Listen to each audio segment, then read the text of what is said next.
Hi guys, welcome back.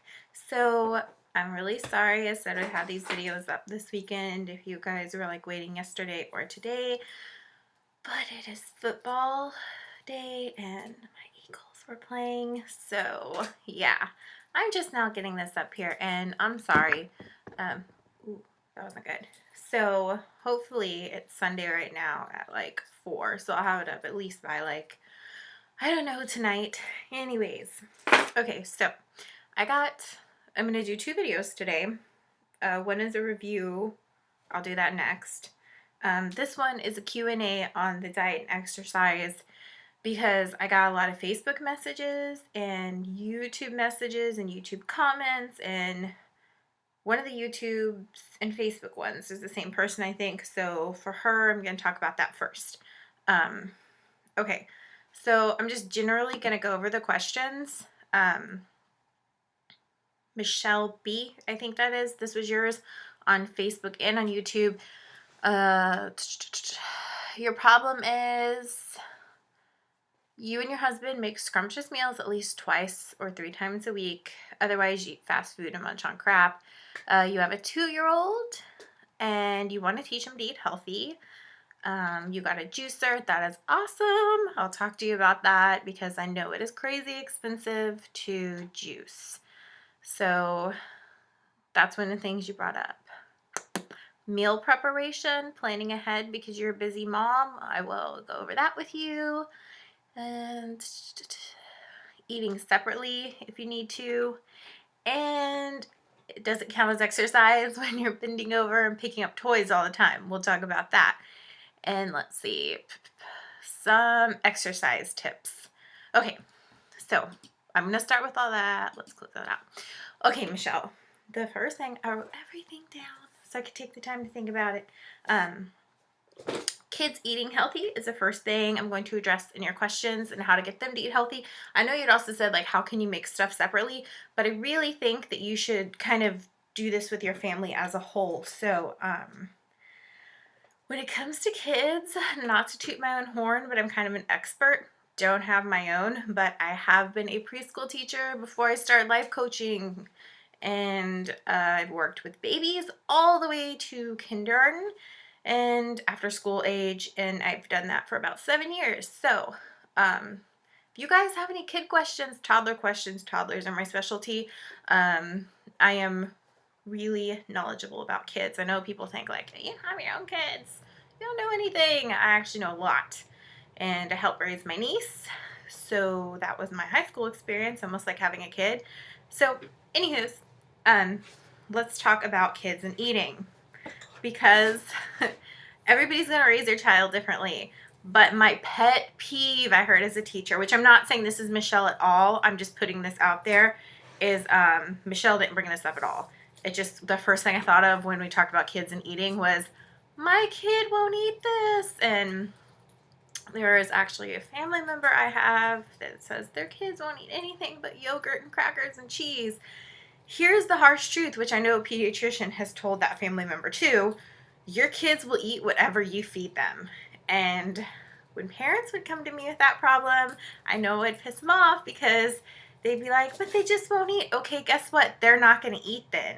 They're just not going to eat. And then the next day, they're going to be like, holy crap, if I don't eat the stuff they give me, then I'm going to be hungry. And eventually, they're going to eat what you feed them.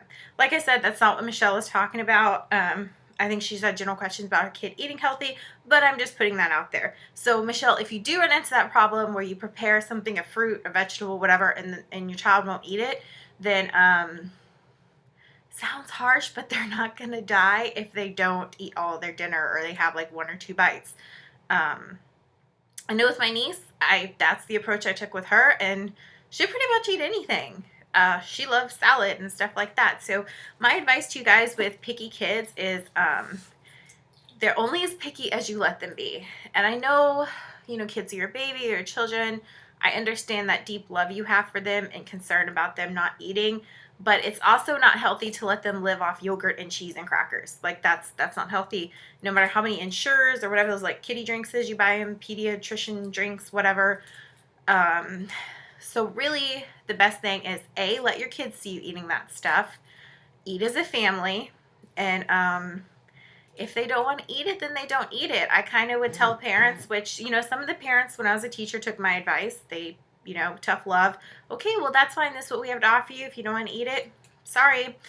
So that's my advice with that if any of you have picky kids. So moving on. Hopefully I didn't lose any viewers with that tough love. Another pet peeve of mine is force feeding kids. I can't stand this because as somebody who's overweight, my mom did this to me, and I truly believe it led to some of the problems I have. If your kid has eaten food on the plate, yes, maybe they need to eat some of their vegetables. I get that. You know, it shouldn't be, you know, they get a dessert for not eating all their food or whatever. That could be a treat if they do eat it all. But if they're generally full and they have touched a little bit of each of their food, you know, then they're done. I've seen a lot of parents that, no, you need to eat this much. And all that does to kids is teach them to be overeaters.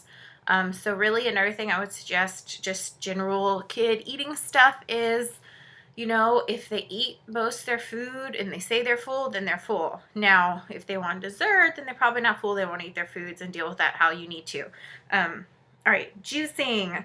I have a juicer too. I have a Breville. It feels amazing when you juice. You feel rejuvenated, but it is hella expensive. I spent so much money, so much, and especially because they're like, juice all organic. What I would suggest, what I do is juice once a week or twice a week. As long as you're eating vegetables during the week, you're still getting the nutrients you need. You just could use that boost on the weekend or, you know, whenever you have time. So don't go broke trying to juice. Let's see, juice twice a week. Oh, speaking of fruits and vegetables, if you guys can't afford organic, really, I don't have a link or anything, but you guys can find this really easy with Google. Go on Google and read about the stickers that come on your fruit and vegetables. If you can't afford organic, then the next best thing you can do is get stuff that, the farmer's market is an awesome place to go. If you guys have any of those, that's where I would suggest get your fruits and vegetables from. But if you don't, learn about GMO and stickers, because that's going to teach you, what's on a sticker is going to teach you if that fruit or vegetable is genetically modified, which means like extra pesticide, weird stuff done to it to make it grow bigger or whatever. So just Google like fruits and vegetables and labels, and I promise you something will pop up and teach you about that. Okay, so preparing healthy meals as a busy person and a mom, I know is super, super hard. The best thing I can suggest for you is, if your family isn't used to eating really healthy, start off slow, introduce more vegetables with your meals. Like if you're used to having a big old side of pasta and like some chicken or a lot of carbs, then add an extra vegetable and pull back on those carbs. What I do, because I get really busy sometimes, is I will choose like a day, like on the weekend when I know I'm not busy, like a Sunday, and the best thing you can have, I think, besides a juicer is a food saver. And you don't have to get the newest, most expensive one. I know they sell the cheaper one. As long as it like sucks up all the air, you're good. I will sometimes make like portion size meals for me, but it's the vegetables and like whatever I cooked, you know. And then those bags, which some people might be like, oh, the plastics, it's horrible to boil them. I'm not that anal about it. Like sometimes I'll cut it and like reheat it. But what I do when I'm in a rush is I'll have like my roasted vegetables. I'll put a pot of water on the stove. I'll start boiling. You throw it in there in the bag, because the bags are like those rice bags. You can boil in them. And then after about 10 minutes, I pull it out and it tastes as fresh as if I had done it, like, I don't know, fresh from the oven when I roasted it. I think it tastes better that way. And you know, you're making your own kind of like fast frozen food, which is better than buying like Lean Cuisine and crap like that, where you don't know how long those vegetables have been frozen. And yeah, the more you freeze and refrigerate and don't eat them fresh, the less nutrients you're getting, but at least it's better than eating frozen crap. That's really what I suggest for snacks and stuff. I like to keep hummus and vegetables to dip my hummus in. I like to just eat avocados with a spoon. Sometimes at lunch and stuff, because I'll be here at lunch or home or not working, or I stop by after the gym, I will just like roast asparagus in the the oven, and that's my lunch, because I don't necessarily need a meat for me personally. Anyways, holy crap. Okay, there might be an A and B to this video because I don't know if I told you before, YouTube cuts me off at 15 minutes. I'm already on 10. So this probably be A and B with a part 2. So what will we talk about? Oh, roasting vegetables. If you have a favorite vegetable, my obsession is roasting them. Any vegetable to me tastes good roast. What I do is I get a big Ziploc baggie, like I'll cut zucchini or squash or whatever up. I will shake it in the bag with a little, like a tablespoon, depending on how much you're making, because I'll make like big amounts, roast them, freeze them, and use them during the week. And those little portions I talked about, so you can like kind of eat separately. If like you're married, you have a spouse, you're not eating at the same time, but you guys can both still eat the same thing and eat healthy. Anyways, so say I'm having asparagus, so I'll pull it out of the fridge, I'll rinse it off, I'll, cut the ends off, I'll throw it in the baggie with olive oil, and I will add like a pinch of seasoning. Sometimes I use garlic salt, which is not good because that's sodium, but whatever. Sometimes you just want that, as long as you don't go overboard. Or you can add, any herbs you like or whatever, and you shake it up, and then you kind of dump it all onto a baking sheet, and I put it in the oven for like 10 minutes, pull it out, and that is a roasted vegetable. And I think it's the best way to eat a vegetable taste-wise, especially if you're getting used to eating a lot of vegetables. So, I mean, I'm sure there's lots of other things I can think of. I'm just trying to give you like some fast stuff to start out with. Why don't you start out with that, Michelle? Adding more vegetables in, maybe investing in a food saver, so you can like, even if you're eating chicken and pasta, you don't want to change what you're eating, that's fine, that's your business. But just as a mom in general, I would say get a food saver, because you can, freeze like meals individually, and you made it at home. It doesn't have the preservatives and the same crap that like frozen pizzas have and stuff. And, maybe it's a better alternative for you if you have that time, like one day a week, to make all your meals. And plus, then you don't have to worry about your menu. All your meals are made. You don't have to worry about stuff going bad. It's in the freezer. It's ready that night for whenever, whoever comes home and eats it. And, it doesn't have to be diet food, so your kid can eat it. There's no reason your kid can't have, the vegetables and the chicken or whatever you're eating. Another thing, oh my God, guys, please stop buying frozen chicken nuggets.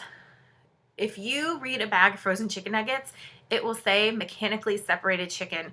Do y'all know what that means? That means the chicken has been like basically pulled apart, and they grind up the bones, they grind up like eyeballs, guts, all this freaking disgusting stuff, and they inject it with hormones and all this other crap, and then they put it into a patty and they fry it. And that is what you're getting with Tyson and stuff, unless you buy something that's organic or says like not mechanically separated chicken.